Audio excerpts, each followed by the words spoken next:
2024 সালে আমি সর্বপ্রথম প্রেগনেন্ট হয়। আমি ডাক্তার শাহনাজের সাথে পরামর্শ করি। তো শুরু থেকেই 6 মাস পর্যন্ত আমি ওনার কাছে ট্রিটমেন্ট নিই। তারপর উনি শুরু থেকেই আমাকে ভুল চিকিৎসা দেয়। আমি ভুল চিকিৎসার ভুক্তভোগী।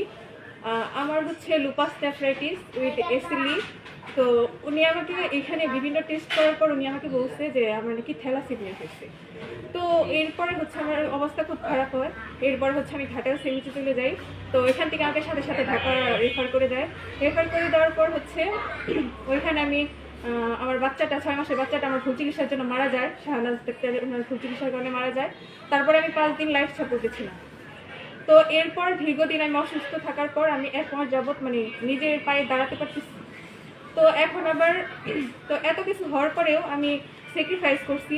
তো আজকে আবার আমার আম্মুকে নিয়ে আসার পরে ওনার সাথে একটু সাক্ষাৎ করতে আসছি। যে যাওয়ার পরে আমার আম্মুর সমস্যা খুলে বলার পর উনি বলছে যে এর আগে যে ডাক্তারকে দেখাইছি টাঙ্গাইল, বলতেছে তোমরা পাহাড়ে লোক, পাহাড়ে রইলা, আমি এত বড় ডাক্তার শকুপুর থাকতে তোমরা এখন আসছো আমার কাছে।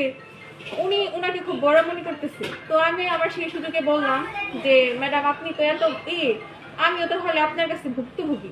আমার 6 মাসের বাচ্চা আপনার কারণে মারা গেছে। এইটুকু বললাম মাত্রই উনি রেগে উঠছে। রেগে উঠার পরে বলতেছে যে তুই আমার কাছে আসছিস কেন, তোর আমি এখনই লাথি দিয়ে আমার চেম্বার থেকে বের করে দিব।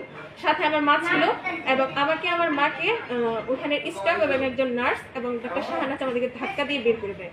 বের করে দেওয়ার পর তারপরে ওইখানে যারা বাইরের যতগুলো রোগী ছিল সবাই আমাদেরকে সাপোর্ট করছে যে ওনার নামে প্রচুর অভিযোগ আছে, তোমার মতো প্রচুর মেয়ে ভুক্তভোগী, তুমি যথাযথ ব্যবস্থা নাও। পরে কি ব্যবস্থা নিতেছেন? হ্যাঁ, আপনারা থানায় আসছেন? থানায় ওসি সাহেব কি বলছেন? অভিযোগ লিখতে বলছে। বাদী কে হচ্ছে, আপনি না আপনার মা হচ্ছে? জি আমি। আপনার পরিচয়টা দেন। আপনার সেনাবাহিনীর? আমার হাজবেন্ড বাংলাদেশ সেনাবাহিনীতে আছে। হ্যাঁ, ঘাটের পোস্টিং। আচ্ছা আচ্ছা, ঠিক আছে। আপনি চান তো আপনার যে ভুল চিকিৎসার কারণে আপনার জীবনে এত বড় একটা ক্ষতি হয়েছে, আপনি যে বাকি জীবনে মা হতে পারতেছেন না, তাই না? এটা শুনলাম আর কি। পরিস্থিতি ডাক্তার সরাসরি বলে দিছে যে আমি বাকি জীবনে মা হওয়ার চান্স খুবই কম, নাই ধরতে গেলেই বলে চলে।